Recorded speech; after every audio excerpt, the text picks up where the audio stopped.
Good afternoon friends, welcome. সমাজ blog থেকে rally blog নিয়ে এসেছি। আজকে রান্না করবো হচ্ছে বাটা মাছ, শুক্তানি আর হচ্ছে পেঁপের তরকারি। শুক্তানি কিন্তু এই গরমে এখন আমাদের হরদমই হবে। দিচ্ছি হচ্ছে রাঁধুনি ফোড়ন দিয়ে করবো এটা। তার সাথে দিয়ে দিচ্ছি হচ্ছে নুন আর আদা, কিন্তু মাস্ট শুক্তানিতে।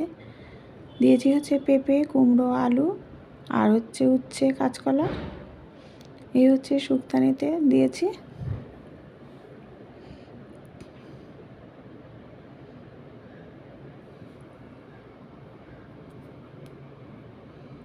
আদা দিলাম, তার সাথে একটু নুন আর চিনি আর স্লাইড হলুদ দিয়ে আমি কিন্তু এটা দুধ দিয়ে করব।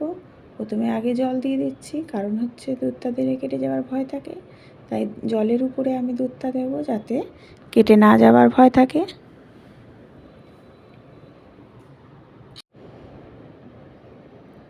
দিয়ে দিচ্ছি হচ্ছে দুধ, দিয়ে এবার ঢেকে দেব যতক্ষণ না সব ভালো মতো বয়েল হয়ে যাচ্ছে। যখন ভালো মতো বয়েল হয়ে যাবে, সব কিছু সেদ্ধ হয়ে যাবে, তখন আমি কী দেবো পরে দেখাচ্ছি। পাশে বসিয়ে দিলাম পেঁপের তরকারিটা, সিটি মেরে করবো। দেখো শুক্তানিতে হয়ে গেছে বয়েল করা। দিয়ে দিলাম হচ্ছে ঘি আর একটু চিনি, ব্যাস রেডি হয়ে যাবে দুধ শুক্তো। তারপরে করব হচ্ছে বাটা মাছ। আর ওইদিকে পেঁপেটা সিটি বসিয়ে দিয়েছি। পেঁপেটা কিন্তু একটা সিটি মেরে নিলে খুব চটজলদি রান্না হয়ে যায়। পেঁপের কিন্তু আমি জল ফেলি না, জলটা কিন্তু আমি পরে রান্নায় ঠিক দিয়ে দিই। দিচ্ছি হচ্ছে গোটা জিরে আর দারচিনি, এলাচ আর হচ্ছে জিরের গুঁড়ো, ধনের গুঁড়ো সব দিয়ে কিন্তু ভাজা ভাজা হয়ে গেলে মশলাটা, তারপরে কিন্তু আমি পেঁপেটা দেবো। নুন আর হলুদও দিয়ে দিলাম। দেওয়ার পরে আমি পেঁপেটা দিয়ে দিচ্ছি। আর গোটা জিরের গুঁড়ো যদি ডাইরেক্ট তেলে দেওয়া যায়, তাহলে কিন্তু পুরো ভাজা মশলার একটা গন্ধ আসে, এতে কিন্তু রান্নারও টেস্ট আসে। পেঁপেটা একটু অন্যরকমভাবে করছি, দেখতে থাকো তোমরা। একটু মশলার সাথে পেঁপেটা কষিয়ে নেব।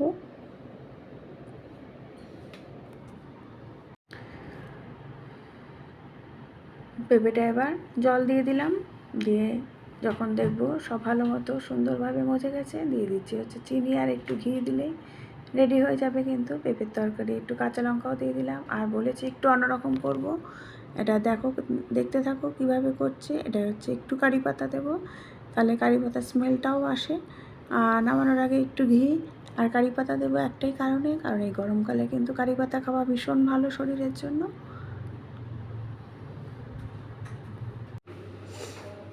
দেখো একটু অন্যরকমভাবে করছি। দিচ্ছি হচ্ছে কারি পাতা, নামানোর আগে একটু কারি পাতা দিয়েছি, একটু অন্যরকম টেস্টও আসে। তারপরে দিয়ে দিচ্ছি হচ্ছে বাটা মাছগুলো করছি। বাটা মাছগুলো তেলে ভালো করে ফ্রাই করে নিয়ে তুলে নেব। তারপরে একদম প্লেনভাবেই করব আলু দিয়ে, দেখতে থাকো তোমরা।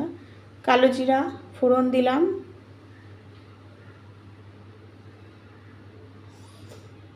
দেওয়ার পরে দুটো কাঁচা লঙ্কা দিয়ে দিচ্ছি তেলে, আদাটাও দিয়ে দিলাম, দিয়ে আলুটা দিয়ে ভালো করে এটা ভেজে নেব। আলুটা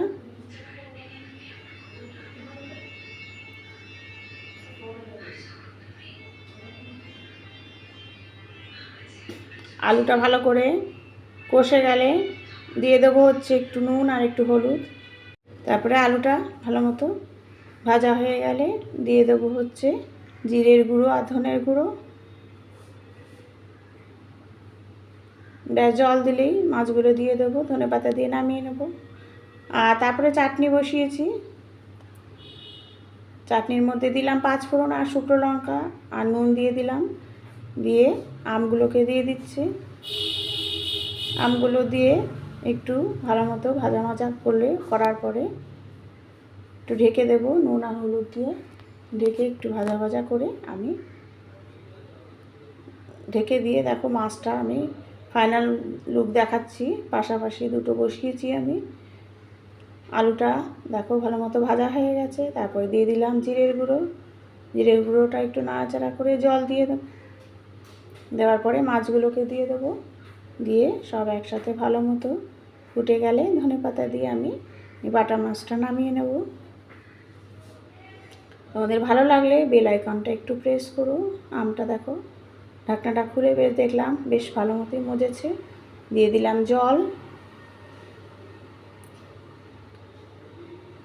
দেখো ধনেপাতা দিয়ে এটা নামিয়ে নেব। আর এই চাটনিতে শিরা দিয়ে চাটনি করব, চিনি দেবো না, কারণ মিষ্টি ছিল, সেই মিষ্টি দিয়ে, মিষ্টির যে শিরা সেই শিরাটা ছিল সেটা দিয়ে চাটনি করব। আর একটু আটার গুঁড়ো দিয়ে দিলাম, যাতে আটা দিলাম তাতে একটু ঘন আসবে। আর চাটনি কিন্তু সঙ্গে সঙ্গে নামাতে নেই, একটু ভালো মতো ফুটতে দিতে হয়, তাহলে টেস্টটা ভালো হয়। আর তারপরে হচ্ছে পরোটা করছি আটা দিয়ে,